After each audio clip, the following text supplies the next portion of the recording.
اعوذ باللہ من الشیطان الرجیم بسم اللہ الرحمن الرحیم ان تبدوا شیئا او تخفوه فإن اللہ کان بکل شیء علیما لا جناح علیہن فی آبائہن ولا ابنائہن ولا اخوانہن ولا ابناء اخوانہن ولا ابناء اخواتہن ولا نسائہن ولا ما ملکت ایمانہن واتقین اللہ ان اللہ کان علی کل شیء شہیدا ان اللہ وملائکتہ یصلون علی النبی یا ایہا الذین آمنوا صلوا علیہ وسلموا تسلیما ان تبدوا شیئا،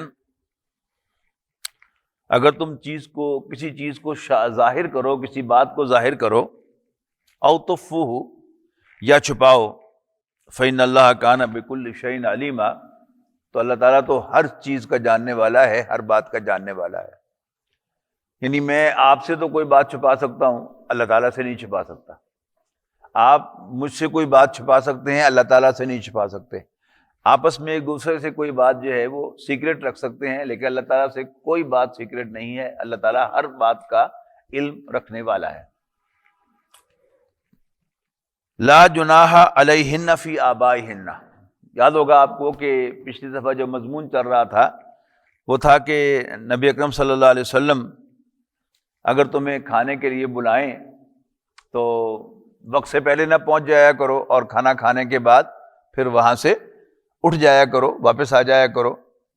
اللہ کے نبی بڑے حیا والے ہیں، بڑے کرٹیس ہیں، وہ تم سے نہیں کہیں گے تم چلے جاؤ، لیکن کیونکہ اللہ کے پیغمبر صلی اللہ علیہ وسلم کو تمہارے وہاں بیٹھے رہنے سے تکلیف ہوتی ہے، لہذا اللہ تعالیٰ جو ہے وہ تمہیں حکم دے رہا ہے کہ تم وہاں سے چلے جاؤ۔ اچھا، ذکر ہو رہا ہے کہ نبی اکرم صلی اللہ علیہ وسلم کے گھروں میں داخل ہونے کا، کہ جب بلایا جائے تب جائیں، لیکن حضور صلی اللہ علیہ وسلم کی ازواج کے جو محرم رشتے ہیں ان کے بارے میں وضاحت کی جا رہی ہے کہ انہیں گھر میں آنے کے لیے اجازت لینے کی ضرورت نہیں ہے۔ حضرت ابوبکر رضی اللہ تعالیٰ عنہ حضرت عائشہ کے حجرے میں جا سکتے ہیں، نہ بھی بلایا جائے، نہ بھی اجازت لیں تو بھی وہ جا کر داخل ہو سکتے ہیں۔ حضرت عمر حضرت حفصہ کے حجرے میں داخل ہو سکتے ہیں سوائے پرائیویٹ اوقات کے، یا جب بھی نبی اکرم صلی اللہ علیہ وسلم سے کوئی کام ہوگا تو وہاں آپ داخل ہو جائیں گے اور بات کر لیں گے۔ ازواج مطہرات چونکہ وہ چھوٹے چھوٹے کمرے تھے، کوئی 4 کنال کا گھر تو نہیں تھا کہ بہت سے کمرے ہوں، تو اسی کمرے میں حضور صلی اللہ علیہ وسلم کی زوجہ محترمہ قیام فرما ہوتی تھیں، اور اسی میں حضور صلی اللہ علیہ وسلم تھے۔ کسی صحابی کو کوئی اہم بات کرنی ہے، یا آپ نے کسی کو بلایا ہے اور اس کو اندر آنے کی اجازت دی بھی جاتی تھی، تو جب تک وہ شخص بیٹھا رہتا تھا نامحرم، تو حضور صلی اللہ علیہ وسلم کی ازواج کمرے کے کونے میں دیوار کی طرف منہ کر کے بیٹھ جاتی تھی، اور جب تک وہ شخص واپس جاتا نہیں تھا۔ لیکن اگر حضرت ابوبکر گھر میں تشریف لائیں تو حضرت عائشہ کو ان سے پردہ کرنے کی ضرورت نہیں، اور حضرت عمر گھر تشریف لائیں حضرت حفصہ کے تو ان کو ان سے پردہ کرنے کی ضرورت نہیں۔ یہ تو باپ ہیں۔ اس کے علاوہ بھی پھر یہاں پر بتایا گیا کہ جو محرم رشتہ دار ہیں ان سے بھی پردہ کرنے کی ضرورت نہیں ہے۔ لا جناح علیہن، حضور صلی اللہ علیہ وسلم کی ازواج پر کوئی گناہ نہیں، کوئی پابندی نہیں، فی آبائہن، ان کے باپوں کے، ان کے گھرانے پہ، او ابنائہن، یا بیٹوں کے آنے کے، ولا اخوانہن، اور نہ اپنے بھائیوں کے آنے پہ، ولا ابناء اخوانہن، اور نہ بھتیجوں کے آنے میں، اور ولا ابناء اخواتہن، اور نہ بھانجوں کے آنے میں، ولا نسائہن، اور نہ اپنی عورتوں کے آنے میں، ولا ما ملکت ایمانہن، اور نہ ہی ان کے غلاموں اور لونیوں کے سلسلے میں۔ یہاں جو پچھلی دفعہ ہم پڑھ چکے ہیں کہ ملکت ایمانہم، اس کا ترجمہ ہے غلام یا لونڈی دونوں، لیکن اس میں اکثر علماء، خاص طور پر حنفی جو علماء ہیں، ان کی رائے یہی ہے کہ یہاں اس سے مراد لونڈیاں ہیں، کہ وہ ازواج مطہرات کے حجروں میں بلا اجازت آ سکتی ہیں۔ وہ سورۃ نور میں جو حکم پڑھ آئے ہیں، یہ ذہن میں رکھیے گا کہ زمانہ نزول کے اعتبار سے سورۃ احزاب کا زمانہ نزول جو ہے یہ 5 ہجری ہے، اور سورۃ نور کا زمانہ نزول جو ہے وہ 6 ہجری ہے، وہ 1 سال بعد نازل ہوئی ہے۔ تو اس میں ہم پہلے پڑھ چکے ہیں کہ مسلمان عورتوں سے کہہ دو کہ وہ اپنی شرمگاہوں کی حفاظت کریں، اپنے پرائیویٹس کی حفاظت کریں، اور اپنی زینت کے چیزوں کی حفاظت کریں، اور اپنی نگاہوں کو نیچے رکھیں، اور اضافی طور پر کسی دوپٹے کا یا کپڑے کا پلو جو ہے اپنے گریبان پر ڈال لیں۔ ہاں میں نے اس کیا تھا کہ گھر میں کام کاج کرتے ہوئے عورت جو ہے ظاہر ہے کہ اس نے جھکنا بھی ہے، آٹا بھی گوندنا ہے، اور بھی کام کرنے ہیں، تو اس میں اندیشہ ہے کہ اس کا گریبان کھلے گا، اور خواہ گھر میں اس کے محرم ہی ہوتے ہیں تو ان کی نظر جو ہے وہاں پر پڑے گی۔ تو دو حکم دیے گئے ایک دوسرے کے ساتھ ساتھ، کمپلیمنٹری حکم سے کہنا چاہیے، کہ عورتوں کو حکم دیا گیا کہ وہ اپنے گریبان پر کوئی دوپٹہ یا اسکارف وغیرہ ڈال لیں، تاکہ اگر جھکیں بھی صحیح تو سامنے کھڑے ہوئے مرد کو، خواہ وہ بیٹا ہی کیوں نہ ہو، باپ ہی کیوں نہ ہو، اس کی نظر گریبان ان کے لیے نہ کھلے۔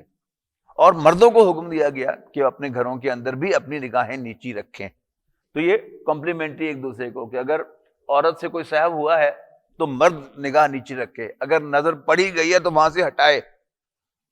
اور یہی بات جو ہے اب یہاں پر پھر ری ایمفیسائز کی جا رہی ہے، بلکہ یہ پہلے آیا حکم صرف نبی اکرم صلی اللہ علیہ وسلم کی ازواج کے لیے، اور پھر سورہ نور میں یہ حکم آیا تمام عورتوں کے لیے، تمام مسلمان خواتین کے لیے، کل للمؤمنات، مومن عورتوں سے کہہ دیجیے واتقین اللہ، اور اے نبی کی بیویوں اللہ سے ڈرتی رہو، ان اللہ کان علی کل شیء شہیدا، یقیناً اللہ تعالیٰ ہر چیز پر گواہ ہے اور ہر جگہ موجود ہے۔ دونوں ترجمے اس کے صحیح ہیں۔ ان اللہ و ملائکتہ یصلون علی النبی، پہلے ہم پڑھ کے آئے ہیں ایک آیت کہ اے مسلمانوں، اللہ تم پر درود بھیجتا ہے، تم پر اپنی رحمت نازل فرماتا ہے، اور ایسے ہی اس کے فرشتے بھی تم پر درود بھیجتے ہیں۔ اب یہاں اسپیسیفکلی نبی اکرم صلی اللہ علیہ وسلم کے لیے کہا جا رہا ہے کہ ان اللہ و ملائکتہ یصلون علی النبی، بے شک اللہ تعالیٰ اور اس کے فرشتے پیغمبر پر، نبی صلی اللہ علیہ وسلم پر درود بھیجتے ہیں، ان پر اپنی رحمت نازل فرماتے ہیں۔ یا ایھا الذین آمنوا، اے ایمان والو، صلوا علیہ وسلموا تسلیما، تم بھی نبی اکرم صلی اللہ علیہ وسلم پر درود بھیجا کرو اور انہیں سلام پیش کیا کرو۔ اگرچہ نبی اکرم صلی اللہ علیہ وسلم کی سیرت سے پتہ چلتا ہے کہ نبی اکرم صلی اللہ علیہ وسلم نے کبھی کسی کو سلام میں پہل نہیں کرنے دی، لیکن پھر بھی بہرحال آپ نے سلام کہہ دیا، صحابی نے وعلیکم السلام کہہ دیا، تو سلام ایکسچینج ہو گیا۔ تو یہاں جو درود کا حکم دیا گیا تو صحابہ کرام نے نبی اکرم صلی اللہ علیہ وسلم سے استفسار فرمایا کہ اللہ کے رسول، ہم سلام تو آپ کو کرتے ہی ہیں، یہ ہم صلات کیسے کریں آپ پر؟ تو پھر نبی اکرم صلی اللہ علیہ وسلم نے وہ درود ابراہیمی تلقین فرمایا کہ یوں مجھ پر صلات کیا کرو، مجھ پر درود بھیجا کرو، اللہم صلی علی محمد وعلی آل محمد کما صلیت علی ابراہیم وعلی آل ابراہیم انک حمید مجید۔ تو یہ وہ درود ہے جو خود نبی اکرم صلی اللہ علیہ وسلم نے تلقین فرمایا ہے۔ اچھا، سلمو جو ہے اس کے بارے میں یہ ذہن میں رکھیے گا، میں نے پہلے بھی سورۃ صافات کے سلسلے میں تفصیل سے عرض کیا تھا کہ جب اللہ تعالیٰ کی طرف سے سلام ہو تو پھر اس کا ترجمہ جو رحمت کرنا یا پیس کرنا، سلامتی کرنا جو ہے وہ فٹ نہیں لگتا، اس لیے کہ اگر یہ اللہ تعالیٰ سے کہا جائے کہ تم پر سلامتی ہو تو پھر تو یہ اللہ تعالیٰ کی طرف سے وش ہو گئی نا، اللہ تعالیٰ کی طرف سے دعا ہو گئی، تو اللہ تعالیٰ دعا تو نہیں دیتا، وش تو نہیں کرتا، وہ تو باقاعدہ خود سلامتی ہے اور وہ خود اس پر سلامتی جو ہے وہ نازل کرتا ہے۔ اس میں جو خاص طور پر بڑے لوگوں کو، جیسے سورہ صافات میں تھا کہ حضرت ابراہیم کو سلام پیش کیا، حضرت نوح علیہ السلام کو سلام پیش کیا، اور بہت سے پیغمبروں کو سلام پیش کیا، تو وہاں یعنی آپ سلام کا سلام ترجمہ کریں اور انگریزی میں آپ سیلیوٹ ترجمہ کریں تو پھر زیادہ سوٹیبل ہوگا کہ اللہ تعالیٰ سیلیوٹ آف اپریسیشن کرتا ہے۔ ویسے فوج میں چھوٹا بڑے کو سلام کرتا ہے، لیکن اگر کوئی فوجی شہید ہو جاتا ہے تو پھر اس کا کمانڈر بھی اس کی قبر پر سیلیوٹ کرتا ہے فوج کے اس کے مطابق۔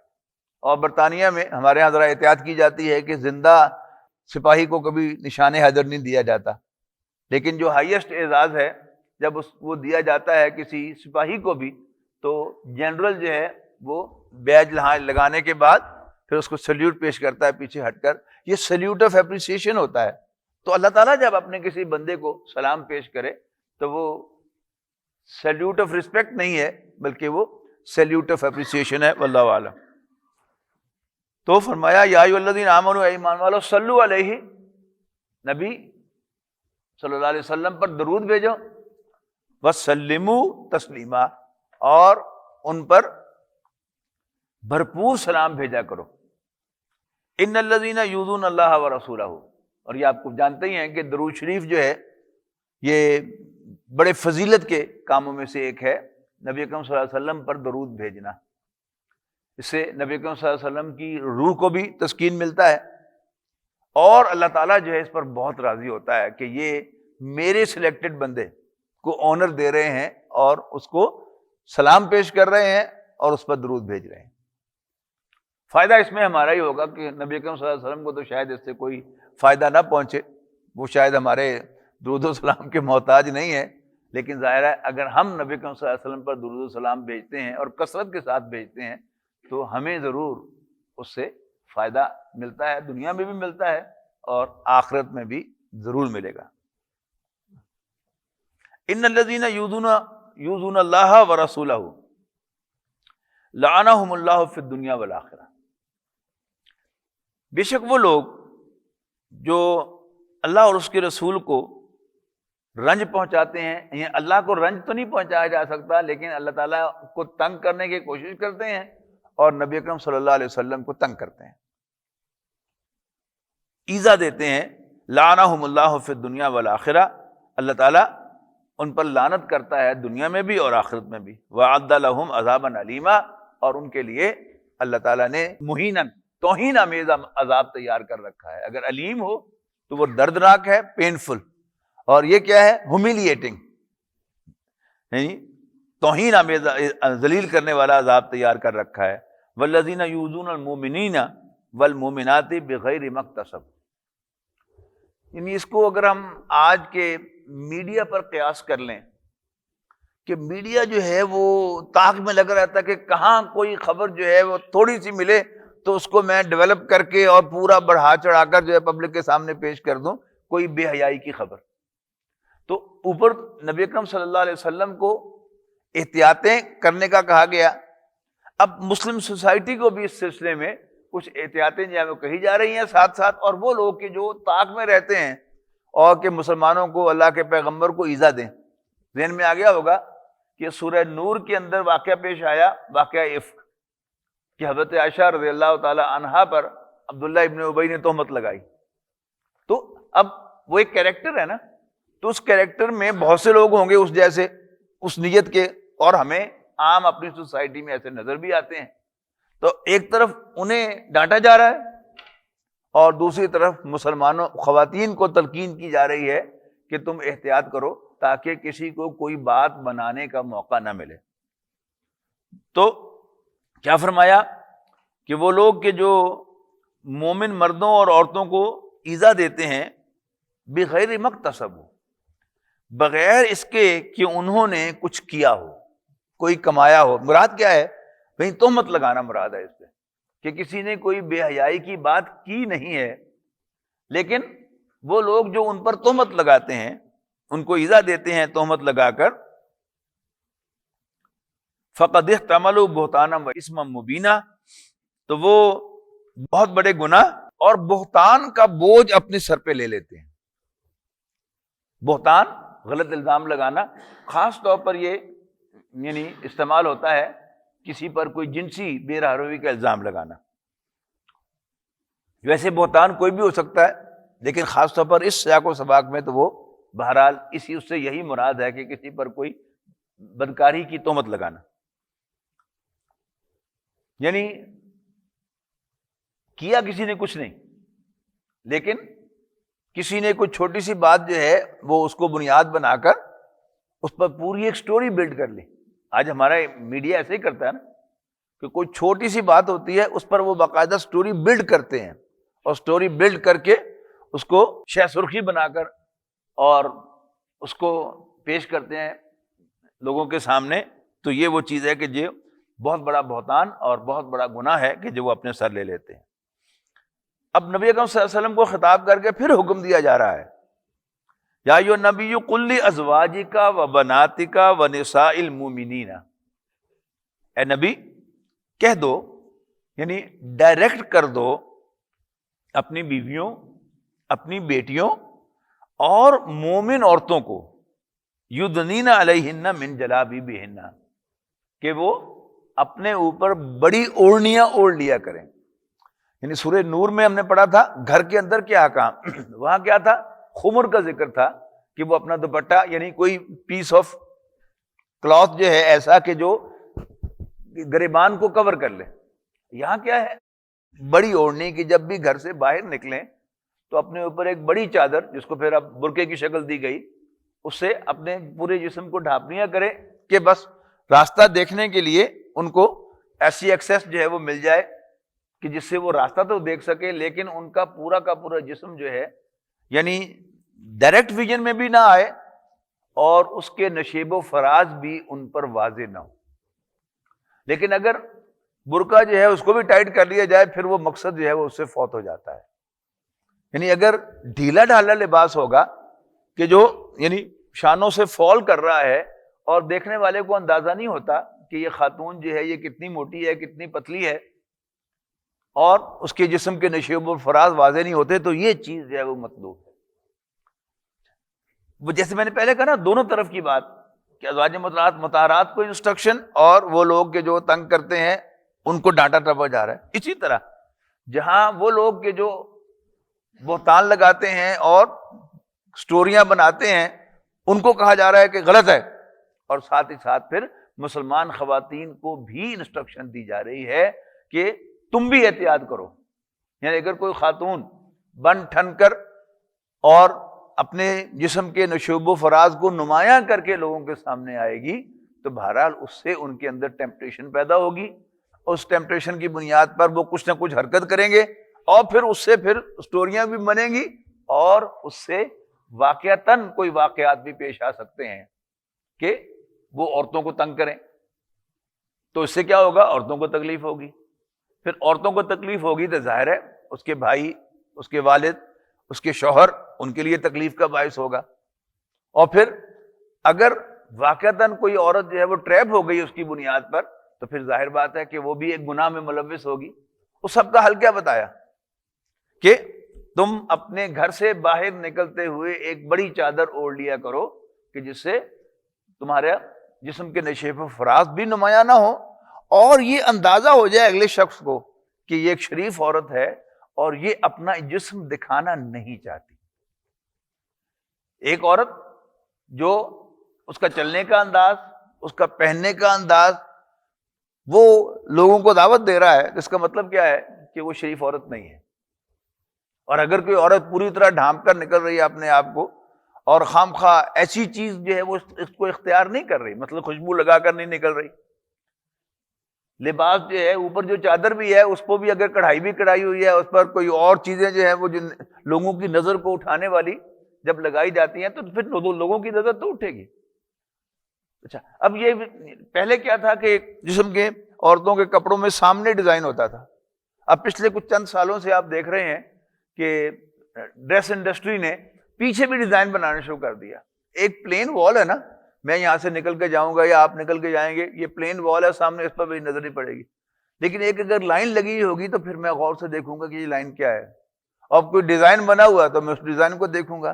یعنی خام خواہ یہ ڈریس انڈسٹری جو ہے وہ ایسی چیزیں جو ہے وہ انٹروڈیوس کرواتی ہے کہ جس سے مرد کی نظر جو ہے وہ عورت کے جسم پر پڑے۔ تو ان سب چیزوں کو اوائڈ کرنا مقصود ہے۔ چادر اس لیے مقصود ہے کہ وہ جسم کو پوری طرح ڈھانپ لے اور مرد کی نظر نہ پڑے، لیکن اگر چادر میں بھی ڈریس انڈسٹری نے ایسی کچھ چیزیں جو ہے وہ شامل کی ہیں یا برقعے کا ایسا ڈیزائن بنایا ہے کہ جس میں مرد کی نظر خام خواہ پڑے تو پھر وہ ساری اسپرٹ جو ہے اس سے فوت ہو جاتی ہے۔ ذالک ادنی ان یعرفن، یہ زیادہ قریب ہے اس سے کہ وہ پہچانی جائیں۔ پہچانی جائیں سے مراد یہاں یہ نہیں ہے کہ پتہ چل جائے یہ فلانی ہے اور یہ فلانی ہے اور یہ فلانی ہے، پہچانی جائیں کہ یہ شریف عورتیں ہیں، تاکہ ان پر کوئی آوازہ نہ کسے۔ یعنی کوئی عورت جو ہے اگر کوئی آڈ لباس، اٹریکٹیو لباس لوگوں کو ٹیمپٹ کرنے والا پہنے گی تو پھر ظاہر ہے اس پر کوئی آوازہ بھی کسے گا۔ کوئی شریف عورت کہ جو لباس بھی اس نے معقول پہنا ہوا ہے اور وہ ادھر ادھر بھی نہیں دیکھ رہی، تو سامنے جو بھی آدمی اس سے کانٹیکٹ میں آ رہا ہے وہ پہچان لے گا کہ یہ کوئی شریف عورت ہے، اس پر میں نے آوازہ نہیں کسنا، اس کو میں نے گھورنا نہیں ہے، ورنہ جو ہے وہ مجھے بھگتنی پڑے گی، اس سے کوئی نہ کوئی کانسیکوینسز بھگتنے پڑیں گے۔ تو یہ اس سے مراد ہے تاکہ وہ پہچانی جائیں۔ فلا یوزین، اور ان کو ایذا نہ دی جائے۔ یہ ایذا کیا ہے؟ جسے میں نے کہا کہ ان پر آوازیں نہ کسے جائیں اور ان کے بارے میں کوئی ٹیمپٹڈ محسوس نہ کرے، اس کا پیچھا نہ کرے۔ یعنی ایک عورت ہے کہ جو لوگوں کو دعوت دے رہی ہے تو کوئی اس کا پیچھا کرے گا نا، اس کا گھر ڈھونڈے گا، پھر ڈھونڈے گا کہ کیسے میں اس کے ساتھ جو ہے وہ کوئی ایکسیس کر سکتا ہوں۔ لیکن اگر کوئی شریف عورت ہے، اس کی چال سے، اس کی ڈھال سے، اس کے لباس سے، اس کے چلنے سے ایک آدمی کو محسوس ہو رہا ہے کہ یہ دعوت گناہ نہیں دے رہی مجھے، ظاہر بات ہے کہ کوئی اس کے پیچھے نہیں آئے گا اور کوئی اس سے توقع نہیں رکھے گا کہ یہ مجھے رسپونڈ کرے گی۔ فلا یوزین، تاکہ انہیں ایذا نہ دی جائے۔ وکان اللہ غفور الرحیم، اللہ تعالیٰ بخشنے والا مہربان ہے۔ لئن لم ينتهِ المنافقون والذین فی قلوبہم مرض، اور اگر باز نہ آئے منافق اور وہ لوگ جن کے دلوں میں کوئی پرابلم ہے، کوئی روگ ہے، کوئی بیماری ہے، یعنی ill minded ڈیزیز مینٹیلٹی والے لوگ باز نہ آئے۔ والذین فی قلوبہم مرض والمرجفون فی المدینۃ، اور وہ کہ جو شہر میں بری بری خبریں ابھارتے رہتے ہیں، اڑاتے رہتے ہیں، جس کا میں نے ذکر کر دیا پہلے، تو کیا ہوگا؟ نغرینک بہم، پھر ہم آپ کو ان کے پیچھے لگا دیں گے، یعنی ہم آپ کو اجازت دیں گے کہ آپ ان کے خلاف ایکشن لیں، مراد یہ ہے آج کی زبان میں۔ ثم لا یجاورونک فیہا الا قلیلا، اور پھر وہاں اس کے قریب یعنی مدینے میں نیک لوگوں کے قریب، شریف لوگوں کے قریب ان کو رہنے کی اجازت نہیں ہوگی، یعنی وہ شہر سے نکال دیے جائیں گے۔ الا قلیلا، مگر کم۔ ملعونین، یعنی اگر اس کو قلیلا کے ساتھ ملا کر پڑھیں گے تو کیا ہوگا؟ ملعونین، پھٹکارے جاتے ہوئے، لعنت بھیجتے ہوئے۔ اور اگر اس پر یہاں وقف کریں گے کیونکہ یہ معانقہ ہے تو پھر اس کو یہاں وقف کر کے پھر آگے چلیں گے، یا پیچھے سے ملعونین اینما ثقفوا، پھر آگے کے ساتھ ملے گا تو یوں ہوگا جہاں بھی وہ پائے گئے ان پر پھٹکار کی جائے گی، ان پر لعنت کی جائے گی۔ یا یوں پڑھیں اینما ثقفوا اخذوا، جہاں بھی وہ پائے جائیں، پکڑ لیے جائیں، گرفتار کیے جائیں، وقتلوا تقتیلا، اور وہ سختی کے ساتھ، بے دردی کے ساتھ قتل بھی کیے جائیں۔ یعنی ان کو جان سے بھی مارا جا سکتا ہے کہ جو ایسی حرکتیں کسی اسلامی معاشرے میں، کسی نیک سوسائٹی کے اندر کرے۔ سنت اللہ فی الذین خلو من قبل، اللہ تعالیٰ کی یہی سنت رہی ہے، یہی پریکٹس رہی ہے پہلے لوگوں میں بھی، یعنی جو بھی نیک شریف سوسائٹیز آئی ہیں، اس لیے کہ بنی اسرائیل کو بھی اللہ تعالیٰ نے تورات و انجیل عطا کی تھی، تو ایسا نہیں ہے کہ وہ سب کے سب برے ہی تھے۔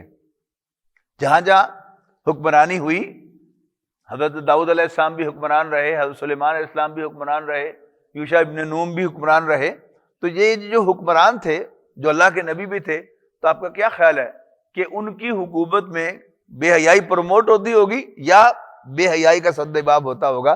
اب یہاں جو ہے الذین خلو سے مراد وہ ہیں کہ جو پہلے گزر چکے ہیں۔ اب نبی اکرم صلی اللہ علیہ وسلم کو اللہ تعالیٰ نے غلبہ عطا کیا ہے اور اب آپ کو انسٹرکشن دی جا رہی ہیں اس چیز کی، اور پہلے بھی یہی انسٹرکشن تھی، اللہ تعالیٰ کی سنت یہی رہی ہے۔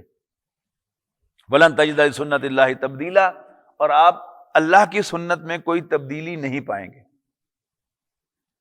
يَسْأَلُكَ النَّاسُ عَنِ السَّاعَةِ، اے نبی آپ سے لوگ قیامت کے بارے میں پوچھتے ہیں، قُلْ إِنَّمَا عِلْمُهَا عِندَ اللَّهِ، آپ کہہ دیں، بتا دیں انہیں کہ اس کا علم تو اللہ کے پاس ہے۔ وَمَا يُدْرِيكَ لَعَلَّ السَّاعَةَ تَكُونُ قَرِيبًا، اور تمہیں کیا معلوم کہ شاید قیامت قریب ہی ہو، it may just be around the corner، یا آج، کل، شام، کسی بھی وقت آ سکتی ہے۔ لیکن یہ سوال جو ہے یہ بڑا عجیب ہے، یعنی ہلا دیتا ہے یہ سوال۔ بعض اوقات تو مثلاً سورت، سوال عام ہے، ہمیشہ قریش کافر پوچھتے رہے نبی اکرم صلی اللہ علیہ وسلم کب آئے گی قیامت. یعنی اس کا جو انداز سمجھے آپ کو کہ کدوں آنی, دھمکیاں دینا رہنا, لیا جا سب کرنا ہی کٹ, کدوں آنی ہے, دس کدوں آنی. لیکن اللہ تعالیٰ نے اس کو اپنے اختیار میں رکھا ہے, اور نبی اکرم صلی اللہ علیہ وسلم کو بھی یہ پوچھنے کی اجازت نہیں دی کہ کب آئے. بس یہ کہا کہ کہتے رہو. حالانکہ بڑی نیچرل سی بات ہے, میں اس آیت کو پڑھ کے بڑا حیران ہوتا ہوں کہ رب ربی ہے نا. سورۃ نازیات میں آتا ہے کہ یسألونک عن الساعۃ ایان مرساہا, یہ آپ سے پوچھتے ہیں قیامت کے بارے میں کہ کب آئے گی, اور اس کا جواب کیا دیا گیا ہے, رسپانس کیسے دیا گیا, فیما انت من ذکرہا ہے, تجھے اس سے کیا سروکار. یعنی آپ کہہ رہے ہیں کہ قیامت آئے گی, اگلے بندے نے سوال تک کرنا ہے, لیکن مالک ہے نا. یعنی جو بڑا ہوتا ہے وہ جب مرضی ٹوک دے, جب مرضی روک دے, جب مرضی ڈانٹ دے. یعنی آپ گھر میں دیکھ لیں, باپ اسی طرح کرتا ہے. آپ اپنی جاب میں دیکھ لیں, اگر آپ خود باس ہیں تو آپ کا موڈ اچھا ہوتا ہے تو آپ جو ہے وہ سب کچھ ٹالریٹ کرتے ہیں, اور جب موڈ اچھا نہیں ہوتا تو کوئی بات بھی نہیں ہوتی, ویسے ہی ڈانٹ دیتے ہیں. اسی طرح آپ سے جو بڑا ہے, آپ کا باس ہے, وہ آپ کو کئی دفعہ ڈانٹ دیتا ہے. اگر آپ اس بات کو ذہن میں رکھتے ہیں کہ آپ سب آرڈینیٹ ہیں, پھر کچھ نہیں ہوتا. آپ یہ بات ذہن میں رکھتے ہیں کہ ڈانٹنے والا میرا باپ ہے, تو کوئی مسئلہ نہیں. اسی طرح اللہ تعالیٰ جو ہے وہ رب ہے, وہ جب چاہے ٹوک دے. اگرچہ وہاں یہ نہیں کہا گیا کہ آپ مجھ سے کیوں پوچھ رہے ہیں, لیکن آپ ذرا اس بیک گراؤنڈ میں جائیں کہ لوگ پوچھ رہے ہیں کہ کب آئے گی قیامت. یعنی لوگوں نے پوچھنا ہی ہے نا.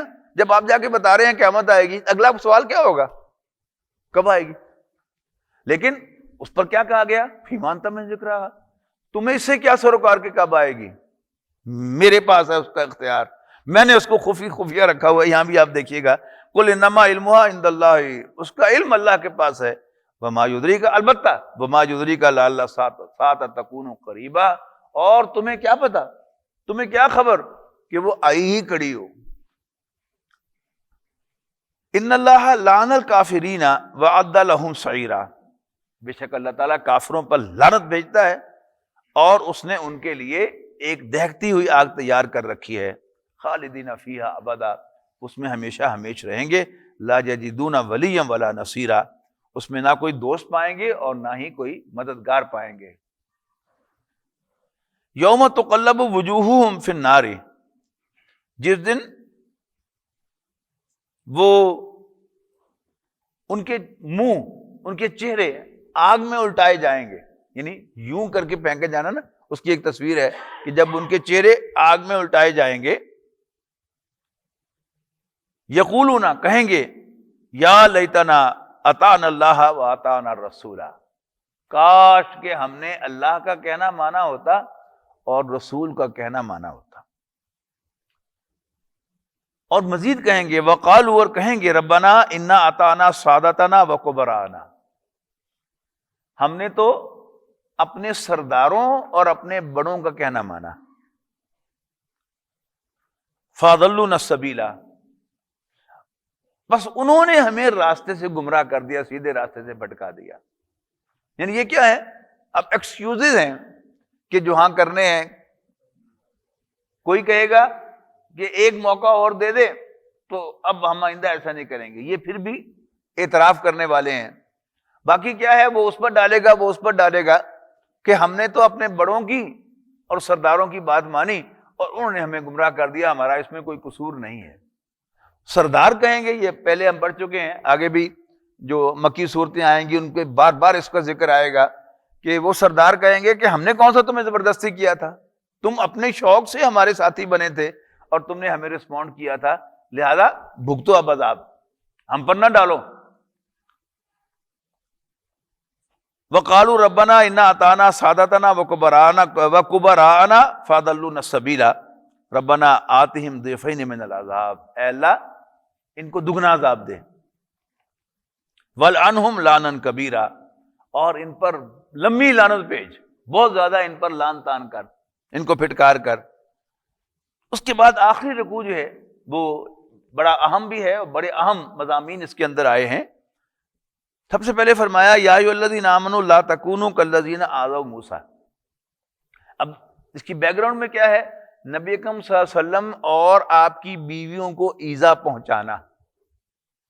اب اس کانٹیکسٹ میں ایک حوالہ دیا جا رہا ہے کہ حضرت موسیٰ علیہ السلام بڑے باحیا آدمی تھے اور انہوں نے کبھی اپنے کپڑے کسی کے سامنے نہیں اتارے تھے. اب لوگوں کو تکلیف ہوتی ہے، مزے کی بات ہے کہ لینا دینا بھی کچھ نہیں ہوتا، لیکن وہ جو اڑانے والے ہیں نا خبر، وہ سٹوری جو ہے وہ بناتے ہیں اپنے پاس سے کہ یہ جو کپڑے نہیں نا اتارتا، اصل میں اس کے جسم میں کوئی داغ ہے، کوئی اس میں ڈیفیکٹ ہے، یہ اس کو چھپانا چاہتا ہے. یعنی وہ یہ نہیں پبلک ہونے دینا چاہتے کہ یہ حیا کی وجہ سے اپنے جسم کو ڈھانپ کے رکھتا ہے، اپنے جسم کو چھپاتا ہے. اب اللہ تعالیٰ نے حضرت موسیٰ علیہ السلام کے لیے بندوبست کیا کہ ان کی جو یہ پریکٹس ہے یہ لوگوں پر کھل جائے کہ وہ حیا کی وجہ سے ایسا کرتے ہیں، جسم میں کوئی ڈیفیکٹ نہیں. تو کیا تھا کہ وہ ظاہر بات ہے کہ جس طرح کے ہمارے واش روم ہیں اس طرح کے کوئی واش روم تو وہاں پر نہیں تھے، لہذا آپ کسی پتھر کی اوٹ میں، یعنی جیسے دیواریں بنی ہوتی ہیں، پتھر جڑے ہوئے ہیں، اس کے پیچھے اوٹ میں کوئی شخص جو ہے وہ نہا لیتا ہے. اور بڑا آسان ہے کہ آپ اگر بیٹھ کر نہا رہے ہیں تو ایک پتھر ہو اس کی اوٹ میں آپ نہا لیں تو بالکل آپ ایکسپوز نہیں ہوتے. تو ایک پتھر کی اوٹ میں آپ نہا رہے تھے اور اس پتھر پر آپ نے کپڑے جو ہے وہ رکھے ہوتے تھے. جیسے کوئی چھوٹی سی منڈیر بنی ہو نہانے کی جگہ پر تو کپڑے اتار کے آپ کہاں رکھیں گے؟ کھونٹیاں تو بنی نہیں ہوتی وہاں پر، آپ اس کے اوپر اتار کے رکھتے ہیں. تو جب آپ نہا کر فارغ ہوئے تو آپ کپڑے پہننے لگے تو پتھر جو چل پڑا، آگے آگے چل پڑا. حضرت موسیٰ علیہ السلام اس کے پیچھے پیچھے بھاگے اور سب لوگوں نے دیکھ لیا کہ موسیٰ میں نقص تو کوئی نہیں ہے، لیکن یہ حیا کی وجہ سے، خوف خدا کی وجہ سے اپنے جسم کو ڈھانپ کر رکھتا ہے. اب یہ صحیح حدیث میں کیونکہ واقعہ آیا اس لیے میں نے آپ کے سامنے کوٹ کیا ہے. یہ واقعہ نہ سناؤں تو کبھی یہ آیات آپ کو سمجھ میں نہیں آ سکتی. کیا فرمایا؟ اے ایمان والو ولا تکونوا، مت ہو جانا کالذین آذوا موسیٰ، ان لوگوں کی طرح کہ جنہوں نے موسیٰ کو تکلیف پہنچائی، ایذا پہنچائی. وہ ایذا کیا تھی؟ وہ حدیث سے ثابت ہے کہ وہ یہ ایذا تھی کہ ان کا مذاق اڑانا. یعنی ایک آدمی جس میں عیب نہیں ہے لیکن خام خواہی جو ہے ایک مشہوری کر دی جائے کہ اصل میں اس کے جسم میں ڈیفیکٹ ہے، اس میں فلاں کمی ہے، اس میں فلاں کمزوری ہے، اس وجہ سے کپڑے نہیں اتارتا. تو ایک انسان ایمبیرس فیل کرتا ہے نا، تو یہ ایمبیرسمنٹ یہ کیا ہے؟ یہ ایذا ہے اس آیت کے مطابق. تو اللہ تعالیٰ نے حضرت موسیٰ علیہ السلام سے اس کو بری کیا. کیسے بری کیا مجھے میں آپ بتا چکا ہوں. فَبَرَّأَهُ اللَّهُ مِمَّا قَالُوا، تو اللہ تعالیٰ نے موسیٰ کو بری کیا ان کے اس قول سے جو وہ حضرت موسیٰ کے بارے میں من گھڑت جو ہے وہ بنا کر لوگوں کے سامنے پیش کر رہے تھے. وَكَانَ عِندَ اللَّهِ وَجِيهًا، اور موسیٰ اللہ کے ہاں بڑی عزت والے تھے، بڑے آبرو والے تھے، بڑے گریشیس تھے. لیکن بہرحال کچھ لوگوں کو کوئی شخص جو ہے اس کو عزت کے ساتھ جانا پہچانا جائے، اس کی عزت کی جائے تو انہیں ہضم نہیں ہوتی خام خواہی. حالانکہ عزت اس کی جا رہی ہے، کوئی اس کی بے عزتی بھی نہیں کر رہا، لیکن وہ جو ill مینٹیلٹی ہوتی ہے نا، ڈیزیز مینٹیلٹی، وہ کیا کرتی ہے؟ اس کو تکلیف ہو رہی ہے، کوئی اس کی عزت کیوں ہو رہی ہے، لہذا وہ وقتاً فوقتاً کوئی نہ کوئی سکینڈل جو ہے اپنے پاس سے گھڑ کر باقاعدہ وہ پبلک میں لاتے رہتے ہیں. اور اس میں مجھے کوئی وضاحت کی ضرورت نہیں ہے، یہ ہمارے میڈیا کا تو مستقل کام ہے. بعض اوقات ایسا معلوم ہوتا ہے کہ شاید ان کو اس کے سوا اور کوئی کام ہے ہی نہیں. سکینڈلز بنانا اور ان کو ذرا اور اچھی طرح بنا سوال کر لوگوں کے سامنے پیش کرنا.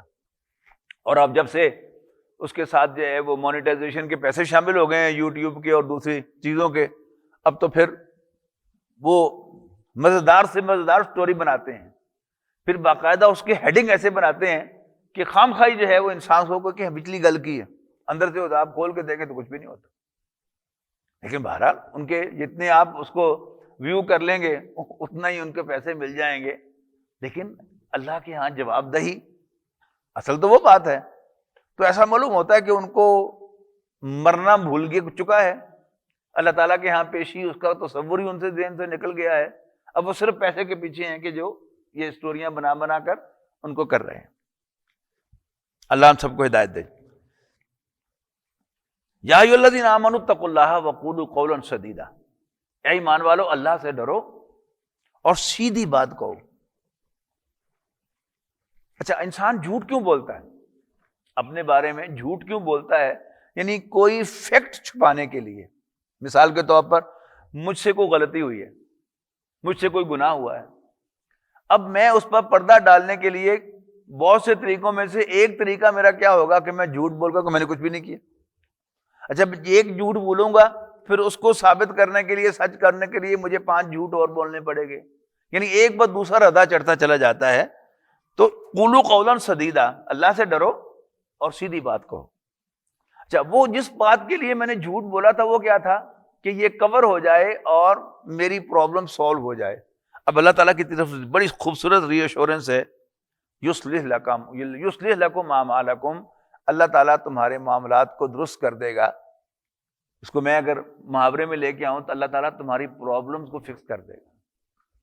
ٹھیک ہے نا؟ تم جھوٹ بول کر فکس کرنا چاہتے ہو، جبکہ اللہ تعالیٰ اپنی مہربانی سے تمہاری پرابلم فکس کرے گا. تم اللہ سے ڈرو اور سیدھی بات کہو، سچ بات کہو.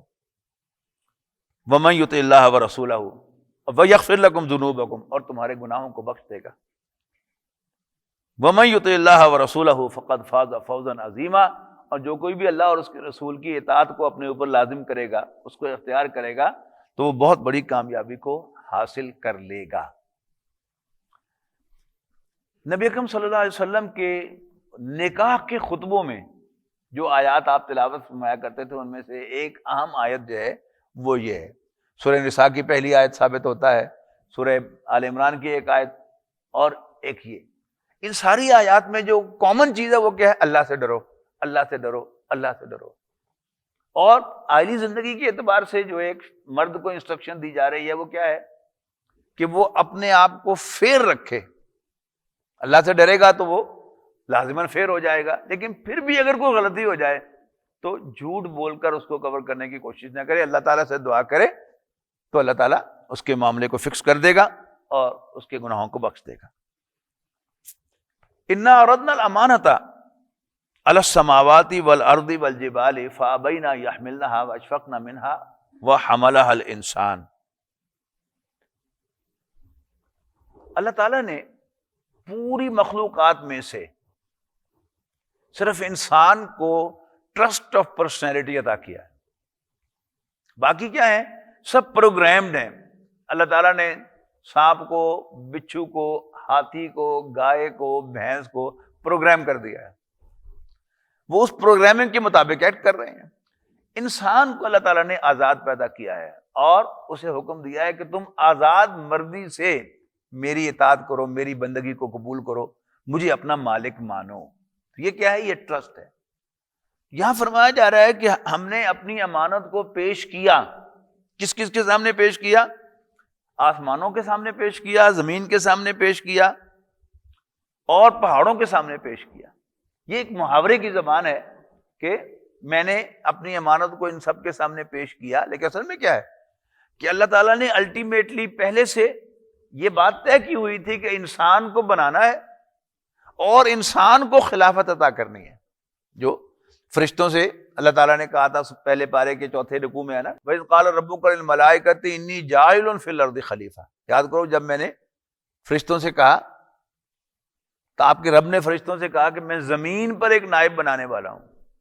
تو زمین پر جو انسان کو بنانا تھا پہلے سے طے تھا کہ خلافت اس کو ملنی ہے.